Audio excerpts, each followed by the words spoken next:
What is up, gamers? The Red Dragon here, and we are covering the top stories on VGN. So, the head of Sony Entertainment in Europe, Jim Ryan, was sitting down at an interview with BBC Breakfast, and he was asked this question: how long do you advise kids to play these games for? Because I know that many parents walk into their living room at 2 p.m. and the kid is playing. They walk back in at 6 p.m. and they're still playing. And there's a lot of frustration with parents about the length of time that the kid is rooted to the couch.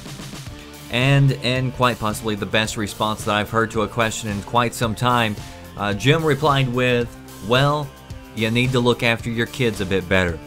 We feel that parents have considerable responsibility in this. We make games. Our industry makes games. Some for children, some are for adults, and we feel that parental responsibility is fundamental here. And I could not agree more with that response. I mean, how else do these consoles end up in the house? I mean, are the kids are they bringing home that much change from school every day? So somebody has to buy the consoles, somebody has to buy the games, and then somebody has to let them sit on their rear for hours and hours at a time.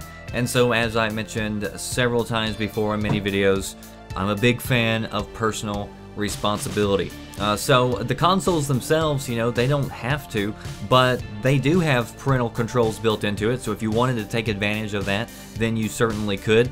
But also, you know, there's something where you have to put your foot down and make your kids behave and make your kids mind. And if they don't, then go hide the controller somewhere. So there's other ways to handle it. But anyway, in the end, it comes back to personal responsibility. Kids, you can't expect them to be responsible for themselves, at least until they get to a certain age. So parents, they've got to do a little job called parenting. And what I would have liked to ask this reporter is, how many hours does he recommend that adults watch his show before they become brain dead? That does for me, the Red Dragon. Post your thoughts below. What do you think is a good response to this? What would your answer would have been if somebody would have asked you, how long should kids play video games? Because a lot of parents are just so frustrated out there. Post below, I want to hear your response. That does for me, the Red Dragon. Stay tuned to VGM for your latest gaming news and information. Thanks for watching.